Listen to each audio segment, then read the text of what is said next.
It's one of the most beautiful places in Portugal.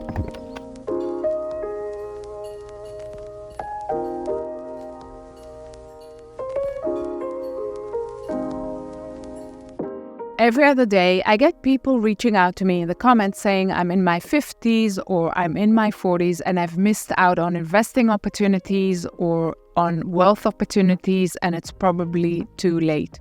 But it's not too late, because I'm going to share with you some of the ways that you can catch up financially, which is exactly what I've been doing for myself. I didn't come from a wealthy family. My parents were employees their whole life. They never discussed investing or building wealth, and there was never enough money at home. The only reason I managed to be the first one in my family to retire early and the first real estate investor in my family is because I actively went after learning money skills. By the way, I was in my 40s when I started. Just like everyone else, I wasn't taught financial literacy at school.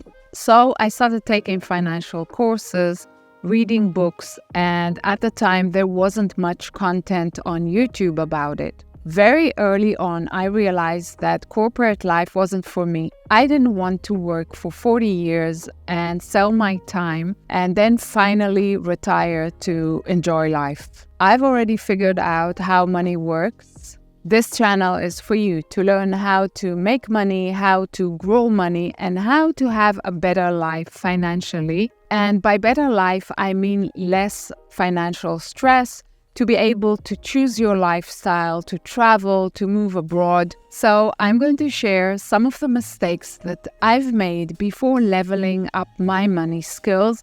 Hopefully, it will inspire you to make some changes. Mistake number 1, analysis paralysis, overthinking and not taking any action. Many people have the money, but they just don't have the confidence to invest it on their own, or they're overwhelmed by too many options and they end up doing nothing. You want to make the most of your money, so you're waiting for the stock market to crash, or you're waiting for real estate prices to drop. I know how it is. I was there. I was sitting on my hands. I was sitting on the sidelines for years until I realized that it was a very bad mistake that was costing me a lot of money. And the way I stopped overthinking and started to take action was by reaching out to a financial advisor. I definitely believe in paying for professional advice. I think it's so worth it to be able to pick someone's brain and gain access to the knowledge that they've accumulated for years. So having a financial advisor is so worth it. But working with a financial advisor is a big decision, much bigger than going to a one-time insurance consultation like I did a few months ago, because financial advisors usually charge 1% of your portfolio every year to manage it for you. So it's a big decision, and it's also a long-term commitment. And some people are like, I don't have that kind of money that I need a financial advisor. So allow me to introduce you to Domain Money, our featured sponsor of the day. Domain Money is reshaping and disrupting the financial advisory industry. The pluses of Domain Money is that they don't charge a percentage of your assets like the traditional financial advisors. They charge a flat fee.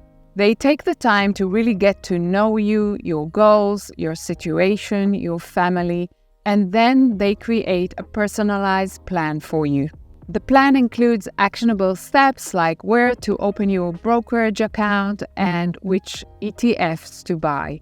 And it's not an ongoing commitment. They create the plan for you. You have a few meetings with a financial advisor, which are part of the package. And then down the road, in a year or two, if you feel like you need more meetings, you can pay per meeting, and you get the same financial advisor who you worked with in the past and who already knows you.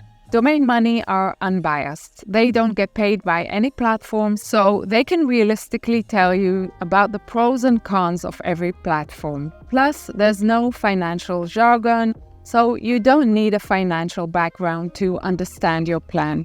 So this year, invest in yourself, take a financial advisor from Domain Money, break free from analysis paralysis, link in the description below. Mistake number 2 that I was definitely guilty of was waiting until I have a decent amount of money before I start investing. But I've come to realize that investing every month or every week is a much better strategy because it puts you into investing mode. And the way you can start doing it is by first looking at your expenses. Some people think it's boring, but it's not just numbers. It's about you planning your next trip or planning how to retire 5 or 10 years earlier or how to move abroad, whatever floats your boat. So when you're going over your expenses, you're actually figuring out how much money you have left at the end of the month for investing. And the most important thing is to invest consistently. The goal is to invest in assets that bring in money for you. That's how I change my life, by accumulating assets that bring me income every month. Looking at your expenses isn't about feeling guilty, because I think that the shame part is what's blocking a lot of people from tracking their expenses. There's no shame in enjoying life. Shame on the education system, which made us memorize useless information instead of teaching us how to calculate the yield on an investment, or how to create several sources of income instead of relying on just one. The way I track my expenses is I use an Excel sheet, which I created just to keep things simple. I save the receipts of everything that I buy, and I also double check it on the bank app. And with some apps, you can set up notifications by email or text message for every expense that you make from that account. So at the end of the month, I can see in the Excel sheet how much I spent in each category. The other tracking system that I use is my income sheet, which I update at the end of every month.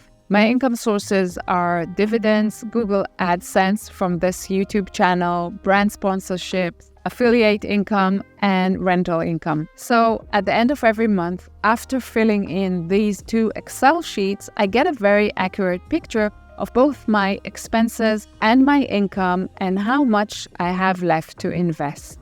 And my third mistake was being afraid. I was afraid of losing money, so I kept my money in my bank account. And in this day and age, with governments printing money like there's no tomorrow, our money is losing its buying power, as we can all feel when we go shopping at the grocery store, or when we buy flight tickets, or look at real estate prices, which have gone up considerably in the last few years. So if you want to make sure that your money keeps its buying power, you need to up your game. If your money is sitting in the bank account getting 2 or 3% yield while inflation is 7 or 8%, you're already losing money and you're not keeping up with cost of living and with inflation. So it's really important to take some calculated risks if you want to keep the buying power of your money. There's a quote I heard at the time which really made me take action. It's not about timing the market, it's about time in the market. Which basically says don't try to predict short-term ups and downs of the market, because no one can predict the market. It's better to be in the market for the long term.